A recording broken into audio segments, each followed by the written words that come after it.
کی عبادت کریں گے, اللہ کے دین کی نصرت کریں گے, تو جس طرح بدر میں اللہ نے فرشتوں کو بھیجا, آج بھی فرشتوں کو بھیجے گا. اس لیے کہ جو اللہ بدر کا اللہ ہے وہ حزب اللہ کا بھی اللہ ہے. اللہ بدلا نہیں ہے, ہم بدل گئے ہیں. ہم اگر اللہ کے ساتھ ہوں گے تو پھر وہی بدر و خیبر دہرائی جائے گی. تو کربلا آج بھی اوپن ہے, دسترخوان کھلا ہوا ہے. ہم اگر کربلا کے ساتھ ہو جائے تو پھر کربلا کر کے دکھائیں گے. آج کیا ہو رہا ہے دنیا میں؟ پاکستان میں ہمارے شیعوں کو قتل عام کیا جا رہا ہے, بڑی بے دردی کے ساتھ قتل عام کیا جا رہا ہے. کیا ہم اس چیزوں سے ڈر جائیں گے؟ یہ دشمن کا خیال خام ہے. عزیزوں, میں جملہ عرض کرنے جا رہا ہوں, اس جملے کی قدر کریں اور اپنے دل میں اتار لیں. جو کربلا کے واقعات کو پیش نظر رکھے, دنیا کا کوئی عالمیہ اسے ہرا نہیں پائے. کربلا سے بڑی کوئی چیز ہے؟ آدم سے لے کر آج تک اور آج سے لے کر قیامت تک کربلا سے بڑا عالمیہ نہ ہوا نہ ہوگا. میں کبھی عرض کروں گا کہ کربلا کے بعد ائمہ نے کربلا کیوں نہیں دہرایا, اس کے دلائل, اس کے وجوہات ہیں. میں عرض کروں گا کبھی, آج میرے پاس اتنا وقت نہیں ہے. کربلا بس ایک ہی کربلا ہے, حسین کا کربلا ہے, لیکن کربلا ایک کربلا اتنا کافی ہے کہ قیامت تک پھر کربلا کرنے کی ضرورت نہیں ہے. مگر وہ ایک کربلا اتنا ہم لوگوں کو اونچا کر دے گا کہ دنیا کی کوئی ایسی طاقت ہمیں پسپا نہیں کر پائے. شرط یہ ہے کہ ہم کربلا کے ساتھ ہوں. بہت سے ایسے ہیں جنہوں نے اپنے راستے کو بدل دیا. میں نے کہا لعن اللہ امتا قتلتک ولعن اللہ امتا ظلمتک ولعن اللہ امتا سمعت بذلک فرضیت بے. میں بروں کی بات نہیں کر رہا ہوں, جو مقابل میں آئے ہیں وہ تو قاتل ہیں ہی, وہ ریکگنائز ہیں, آئیڈینٹیفائڈ ہیں, سب جانتے ہیں. مگر وہ لوگ جو اچھے تھے انہوں نے بھی امتحان میں کامیابی حاصل نہیں کی. کربلا میں کتنے تھے؟ 72. مولا حسین نے بہت پیارا جملہ ارشاد فرمایا. افسوس کہ ہم لوگ مولا حسین کے تمام جملات پر غور نہیں کرتے. بھائی ایک ایک جملہ کلام معصوم ہے نا, کلام معصوم ہے نا, وہ آج کی زندگی کو دیکھ کے بول رہا ہے. جس طرح قرآن کی آیتوں کا مسلسل نزول ہوتا ہے, اسی طرح معصوم کے جملات بھی مسلسل صادر ہوتے ہیں. انہیں ایسا لگتا ہے کہ آج کی دنیا کو دیکھ کر حسین فرما رہے ہیں. کیا فرما رہے ہیں؟ الناس عبید الدنیا, لوگ دنیا کے بندے ہیں. والدین لعب علی السنتہم, دین ان کا لقلقہ زبان ہے. یغضون ما درت علیہ معاشہم, جب تک اپنی معاش چلتی رہے گی زندہ باد دین.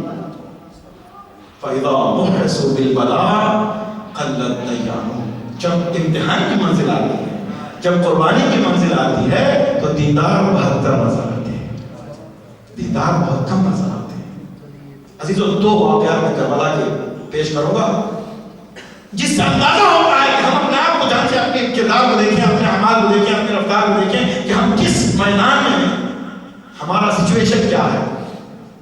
اگر آج کربلا ہو تو ہم کہاں رکیں گے, کس جگہ پر ہمارا مقام ہوگا. اسی کا نام کربلا اور زندگی ہے, حیات اور کربلا ہے. یعنی ہمارا پورا لمحہ لمحہ زندگی کا کربلا سے ملا کے دیکھنا پڑے گا. کربلا ایک کرائٹیریا ہے, ایک معیار ہے, ایک کسوٹی ہے. کربلا کی کسوٹی سے جو میل کھائے گا وہ حسینی ہے, جو کربلا کی کسوٹی سے میل نہیں کھائے گا وہ حسینی نہیں ہو سکتا. ایک شخص ہے جس کا نام ہے عبید اللہ ابن حر جوفی. بڑی شخصیت ہے, بہت کارنامے ہیں اس کے. برا آدمی نہیں تھا, میں بروں کی بات نہیں کر رہا ہوں, جو اچھے تھے جنہوں نے امتحان میں کامیابی حاصل نہیں کی. مولا حسین نے دیکھا راستے میں جب کوفے کی طرف جا رہے ہیں تو دیکھا وہاں عبید اللہ ابن حر جوفی ہے. تو مولا کا ایک مؤذن تھا جس کا نام حجاج ابن مسروق تھا. حجاج ابن مسروق کو بلایا, مولا نے کہا جاؤ اس عبید اللہ ابن حر جوفی کو بلاؤ. حجاج ابن مسروق گئے جوفی کے پاس, کہا جوفی تمہیں امام بلا رہے ہیں. اس نے کہا مجھے معلوم ہے کہ کس لیے بلا رہے ہیں, میں ابھی کوفے سے آ رہا ہوں. بہت توجہ چاہتا ہوں عزیزوں, میں ابھی کوفے سے آ رہا ہوں, مجھے معلوم ہے کہ حسین کس لیے بلا رہے ہیں. ان سے کہہ دینا کہ میں آخری عمر گزار رہا ہوں, ریٹائرمنٹ لائف ہے, میرے پاس پیسہ بھی ہے. ان سے کہیے کہ آپ وہاں مت جائیں, اس لیے کہ وہاں لوگ تلوار لے کر تیار ہیں ان کو قتل کر دیں گے, کامیابی نہیں ملے گی. کتنی بدبختی ہے. کتنی بدبختی ہے. امام کا بلاوا آ چکا ہے گھر تک. اللہ اکبر. اس نے کیا کہا کہ ان سے کہہ دو کہ میں نہیں آؤں گا. اب اس کے بعد امام خود نکلے, خود امام نکلے, کچھ اصحاب کے ساتھ تھے, پہنچے اس کے خیمے کی طرف. اس کا اے جوفی, میں جانتا ہوں کہ تم نے بہت گناہ کیے ہیں, زندگی میں بہت کچھ کیا ہے تم نے, میں بھی جانتا ہوں, تو بھی جانتا ہے. میں تجھے موقع دے رہا ہوں, تمام گناہ بھی پاک ہو جائیں گے, عظیم تر زندگی بھی ملے گی, فوز عظیم کرتا ہوں, فائز ہو جاؤ گے. کیا تیار ہو؟ جوفی نے کہا یا رسول اللہ, میرے پاس مال ہے, پیسہ ہے, اس کو لے لو. میرے پاس گھوڑا ہے, اتنا تیز وہ گھوڑا ہے کہ جس کو بھی میں پکڑنا چاہا وہ مجھ سے نہیں بھاگ سکا, اور جو بھی مجھے پکڑنا چاہا وہ کبھی نہیں پکڑ سکا. اتنا تند وہ گھوڑا ہے. یہ گھوڑا آپ کی خدمت, یہ پیسہ آپ کی خدمت, یہ گھوڑا آپ کی خدمت. امام نے کہا لن يتخذ اللہ من المضلین عضدا, کبھی خدا گمراہوں سے مدد نہیں لیتا. اے جوفی, مال تو اپنے پاس رکھ, گھوڑا تجھے مبارک. میں چاہتا تھا کہ تو آ جائے, میں چاہتا تھا کہ تیری نجات ہو جائے, میں چاہتا تھا کہ کربلا کے شہداء کی فہرست میں تیرا نام آ جائے, مگر تو پیسہ دے رہا ہے. عزیزو, یہاں پر بڑا درس ہے ہم سب کے لیے کہ ہم مال خرچ کرنا چاہیے. مال تو ہر ایک جوفی بھی خرچ کر سکتا ہے. ہم راہ اسلام میں گاڑی دے دیں گے کہ گاڑی, گھوڑا جوفی بھی دینے والا تھا. میں یوں کہوں کہ وہ بینز تھی اس وقت, یعنی وہ جو تند وہ گھوڑا ہے نا بینز, آج کی بینز جوفی دے سکتا ہے. مگر حسین کیا ہم سے مال چاہتے ہیں؟ حسین کیا ہم سے سواری مانگتے ہیں؟ کہ نہیں, خدا کی قسم حسین کو ہماری ہدایت چاہیے کہ ہم ہادی ہو جائیں, ہم ہدایت یافتہ ہو جائیں, ہم حسین سے منسلک ہو جائیں. اور حسین سے منسلک ہونا مال سے نہیں ہو سکتا, سواری سے نہیں ہو سکتا. حسین سے منسلک ہونے کے لیے خون کی ضرورت ہے. جو اسلام میں خون دینے کے لیے تیار ہے, بسم اللہ فلیرحل معنا, ہمارے ساتھ چلیں. حسین کے ابتدا سے دیکھیے, دنیا میں تجزیہ یہ ہوتا ہے کہ جب کوئی کسی جنگ کی مہم کے لیے نکلتا ہے تو لوگوں کو مہیس کرتا ہے, لوگوں کو تیار کرتا ہے کہ زیادہ سے زیادہ لوگ کی فوج میں شامل ہو جائیں. مگر حسین نے تو ہمیشہ کہہ رہے ہیں کہ دیکھو ہمارے سامنے مال غنیمت نہیں مل رہا ہے, ہمارے سفر میں کوئی حکومت کا منصب نہیں مل رہا ہے, کوئی گورنرشپ نہیں مل رہی ہے, میرے ساتھ تو چلنا چاہتا ہے. دیکھو وہاں پر شہادت ہے, وہاں پر خون دینا ہوگا. پہلے ہی سے کلیئر بتا رہے ہیں. حسین کیوں بتا رہے ہیں؟ اس لیے کہ حسین کو غلط آدمی نہیں چاہیے, حسین کو گنہگار نہیں چاہیے, حسین کو خاطی نہیں چاہیے, حسین کو بے وفا نہیں چاہیے. حسین دیکھ چکے ہیں اپنے بھائی کے ساتھ جن لوگوں نے بے وفائی کی ہے, اپنے بابا کے ساتھ جن لوگوں نے بے وفائی کی ہے. اب حسین ایسا کارنامہ دکھانا چاہتے ہیں کہ عالم بشریت میں کسی کے ساتھ ممکن نہیں ہو سکا, کوئی یہ کارنامہ نہیں کر سکا کہ ایسے انسانیت کے گلدستے کو کربلا میں جمع کیا کہ کہیں کوئی کھوٹ نظر نہ آئی, کوئی کھوٹ نظر نہیں آئی. پھر حسین نے جملہ کہا, میرے نانا مجھے اللہ نے ایسے صحابیوں کو دیا کہ نانا ایسے صحابی تمہیں بھی نصیب نہیں ہوئے. بابا مجھے اللہ نے جو صحابی نصیب کیا وہ تمہیں بھی نصیب نہیں ہے. میرے بھیا حسن آؤ دیکھو کربلا, آ کے دیکھو کیسے جانثار ہیں, خون دینے پر تیار ہے. حسین نے چراغ کو بجھا دیا نا, شب عاشور چراغ کو بجھا دیا اور کہا کہ جو جانا چاہتا ہو اس رات کی تاریخوں کو مرکز قرار دے اور چلا جا.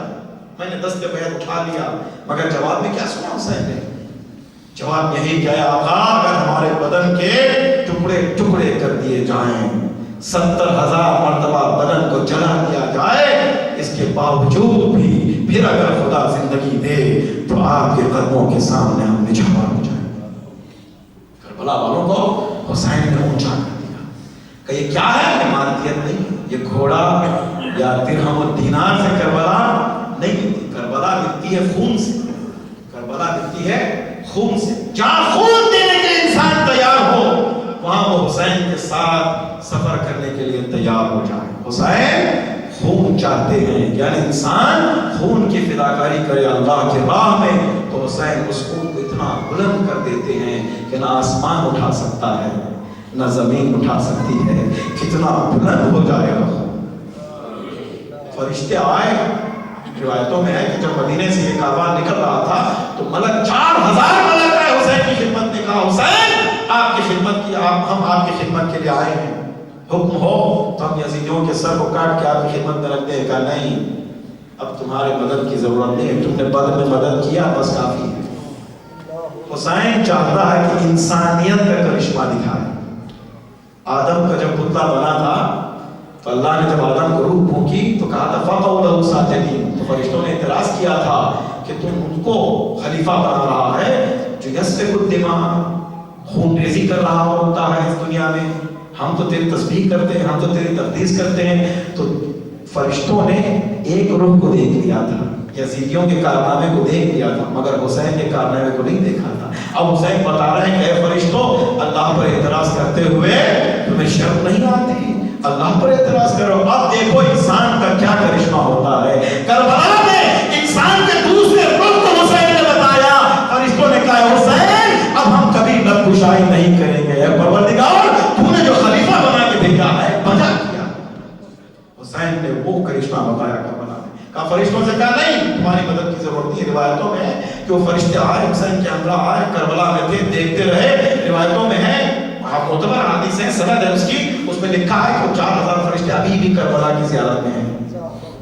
جب تک انشاءاللہ امام تشریف لائیں گے وہ وہیں پر رکیں گے، طواف کرتے ہوئے رکیں گے۔ جب انشاءاللہ امام تشریف لائیں گے امام کی خدمت میں بلائے گا کہ مانویت ہے، صرف مادیت نہیں ہے۔ حسین بس 72 لوگوں کو لے کر نکلے ہیں، یہ دنیا کی نگاہیں ہیں، مگر حسین کے ساتھ پوری کائنات ہے۔ جب حسین کہتے ہیں حل من ناصر ینصرنا، تو در و دیوار سے آواز آ رہی ہے حل من ناصر ینصرنا، تو در و دیوار کہے لبیک یا حسین، حسین ہم تمہارے ساتھ ہیں۔ روایتوں میں لکھا ہے کہ حسین جب آخری رخصت کے لیے آئے میدان جنگ میں گئے، بعض روایتوں میں کہ 4 مرتبہ آئے ودا کے لیے، بعض روایتوں میں کہ 12 مرتبہ آئے، بعض روایتوں میں یہ بھی لکھا ہے 70 مرتبہ امام آئے میدان سے ودا کے لیے۔ کیوں؟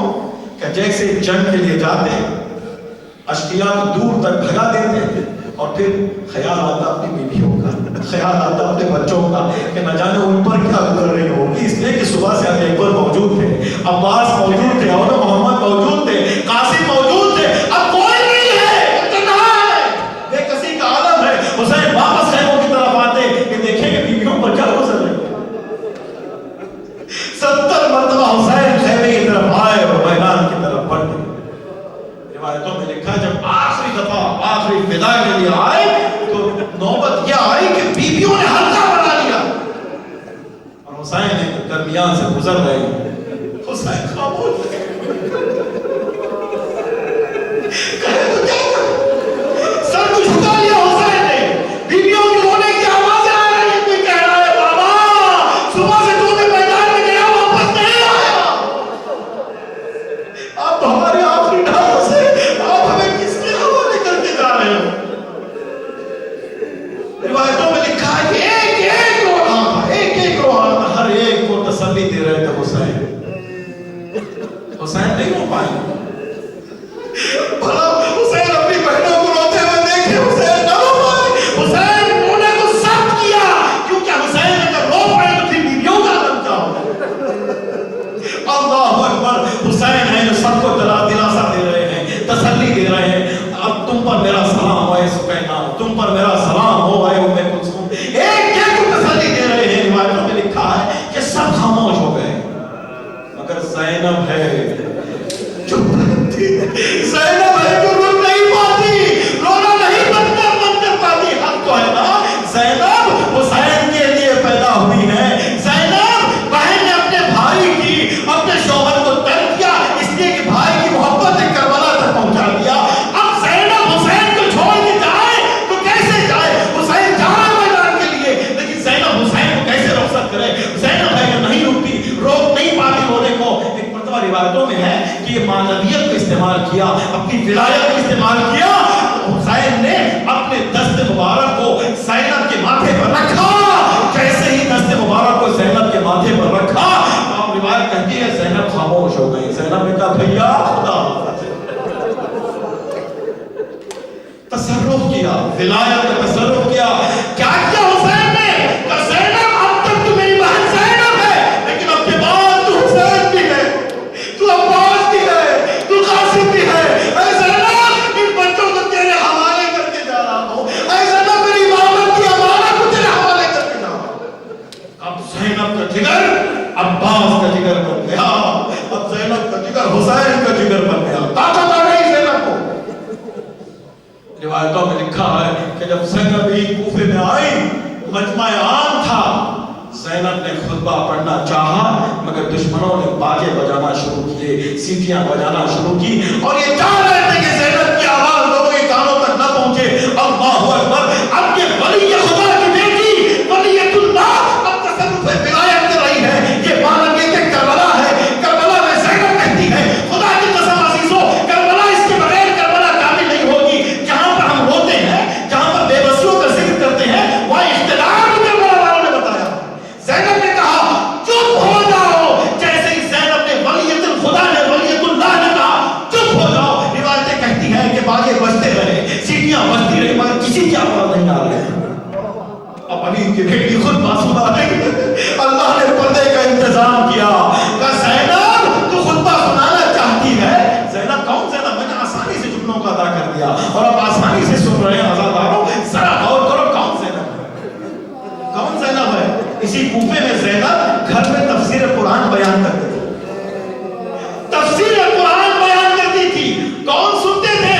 بیویاں آتی تھی، زینب کی تفسیر کو سنتی تھی، مگر کسی مرد کو یہ حق نہ تھا کہ غور سے کان لگا کر سنے گا. بیویوں کا پردے کا اہتمام دیکھیے، زینب کے پردے کا اہتمام کہ کوئی نہیں سن پائے گا. مگر آج زینب ہے جو بلوہ عام میں خطبہ سنا رہی ہے. میں جب کہتا ہوں کہ زینب مجمع عام میں خطبہ سنا رہی ہے تو کیا یہ کم مسائل ہے؟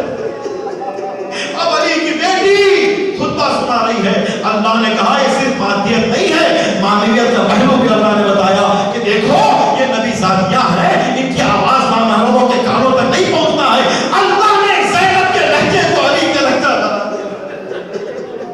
اب زینب خطبہ دے رہی ہے تو علی کے لہجے میں خطبہ دے رہی ہے. ایک نابینا صحابی تھا، جب یہ خطبہ سنا تو اس نے چونک کے کہا کیا قیامت آ گئی، کیا علی زندہ ہو گئے؟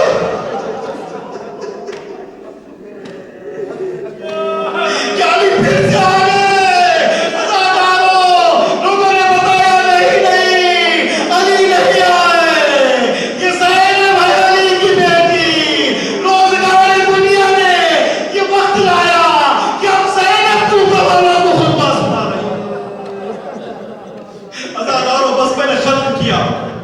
ایک روایتوں میں لکھا ہے کہ زینب کے کنیز کوفے میں رہا کرتے تھے جس کا نام تھا ام حبیبہ.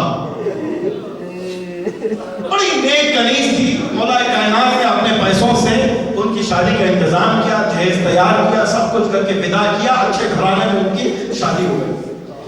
جب مولا کی شہادت واقع ہوئی تو جناب امام حسن نے کوفہ کو خیر باد کہا اور مدینہ رخصت ہو گئے، مدینہ پہنچ گئے. زمانہ گزر گیا. یہ ام حبیبہ اپنے شہزادے کی دیدار کو ترس رہی تھی، دل ہی دل میں کہہ رہی تھی کہ کب وہ زمانہ آئے اپنی شہزادی زینب کی دوبارہ دیدار نصیب ہو.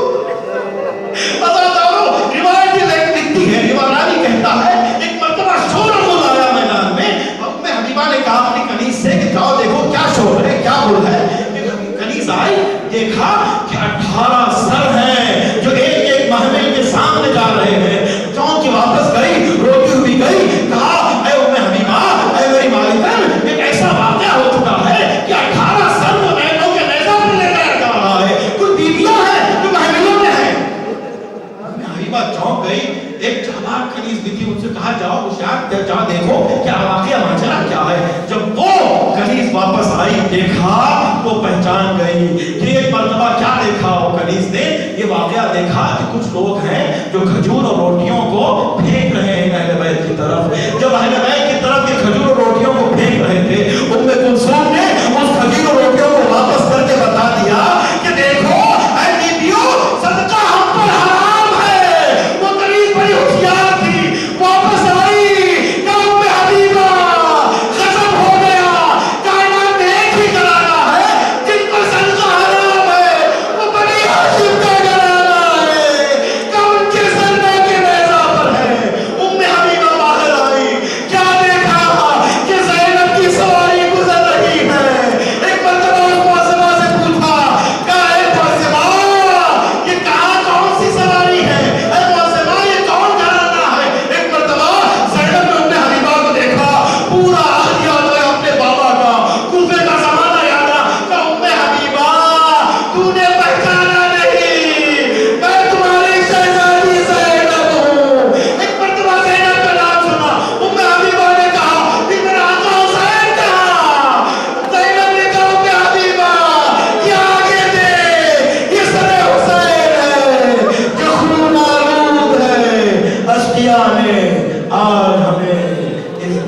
لا پہنچایا.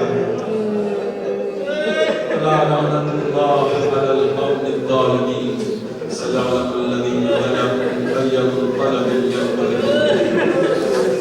اللهم إني أسألك بحق محمد وأنت المحمود وبحق علي وأنت الأعلى وبحق فاطمة وأنت فاطر السماوات والأرض وبحق الحسن وأنت المحسن وبحق الحسين وأنت قديم الإحسان وبحق أئمة التسعة الطاهرين من ذرية الحسين عليه السلام. پروردگارا ہمارے اس قلیل اعمال کو قبول فرما. پروردگارا یہ عزادار آئے ہیں حسین کی بارگاہ میں. پروردگارا اپنے حسین کا واسطہ، کربلا کے شہداء کا واسطہ ہماری تمام عبادتوں کو، ہماری تمام عزاداری کو قبول فرما. پروردگارا ہمیں آخری سانسوں تک عزادار حسین بنا دے. بار الہ ہم اس دنیا سے اٹھیں تب بھی قیامت میں انشاءاللہ عزاداران حسین میں ہمارا شمار ہو. بار الہ ہمارے تمام مشکلات کو آسان فرما. جو پروردگارہ بے روزگار کو رزق حلال عنایت فرما.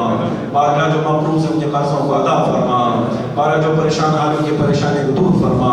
تمام مسلمانوں کی نصرت فرما. بالخصوص شیعان بحرین کی، شیعان عراق کی، اور جہاں کہیں بھی شیعان اہل بیت پریشان حالوں کی پریشانی کو دور فرما. ظالمین کو ان کے ٹھکانے پہ بٹھا دے. پروردگارہ صالحین کی حکومت قائم فرما.